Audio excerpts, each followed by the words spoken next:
नाशिक जिल्ह्यातील निपाड इथं विद्यार्थी, शेतकरी, युवा आणि सर्वसामान्य नागरिकांच्या विविध ज्वलंत प्रश्नांकडे शासनाचं लक्ष वेधण्यासाठी तहसील कार्यालयात निवेदन सादर करण्यात आले।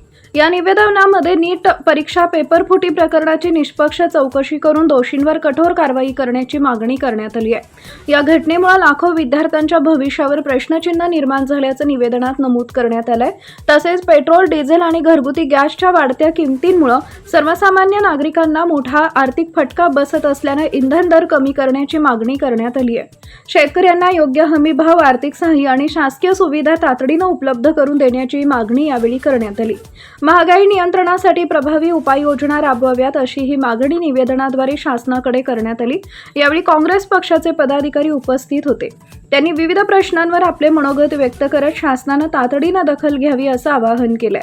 कॅमेरामन योगेश कर्डिलेसह उत्तम जाधव, टाइम्स ऑफ महाराष्ट्र, निफाड। निफाड तालुका युवक काँग्रेस, निफाड तालुका काँग्रेस कमिटी, निफाड शहर काँग्रेस यांच्या वतीने आज मोदी सरकार म्हणजे केंद्र सरकारच्या विरोधात विविध विषयांस्वरूपात आज आंदोलन जाहीर केलेलं आहे। या ठिकाणी नीटचे जे पेपर लीक झाले, त्याचप्रमाणे शेतकऱ्यांचे, विद्यार्थ्यांचे हाल, महागाई या विषयावर आज आंदोलन छेडलं आहे आणि आज तहसीलदार आणि प्रांत यांना निवेदन देऊन या मोदी सरकारचा, केंद्र सरकारच्या धोरणांचा या ठिकाणी आम्ही निषेध व्यक्त करत आहोत। धरणे आंदोलन करण्यात येत आहे। या केंद्र सरकारने आणि राज्य सरकारने खोटी आश्वासनं देऊन सत्तेत आले आणि लोकांची आणि शेतकऱ्यांची फार मोठ्या प्रमाणात दिशाभूल केलेली आहे।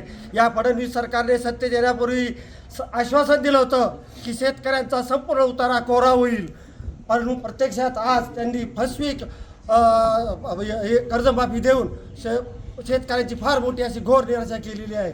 या केंद्र सरकारने आज वर्षभरामध्ये जी 1400 रुपयाला जी मिळणारी खताची गोणी आज ती 2400 रुपये झाली। आज सर्व प्रकारच्या खतांच्या किमती ह्या 2000 रुपयाच्या पुढे गेलेल्या आहे। म्हणून या सरकारचा आज कोणत्याही कंपन्यांवर कशावर नियंत्रण, दररोज खताच्या किमती वाढतात, दररोज गॅस, डिझेल, पेट्रोल वाढतं आणि आज दररोज प्रकारची महागाई वाढत आहे। म्हणून आज या सर्वांचा निषेध करण्यासाठी काँग्रेस पक्षाच्या वतीने आम्ही आज इथे धरणे आंदोलन करीत आहोत आणि या दोन्ही सरकारचा आम्ही आज निषेध करत आहोत।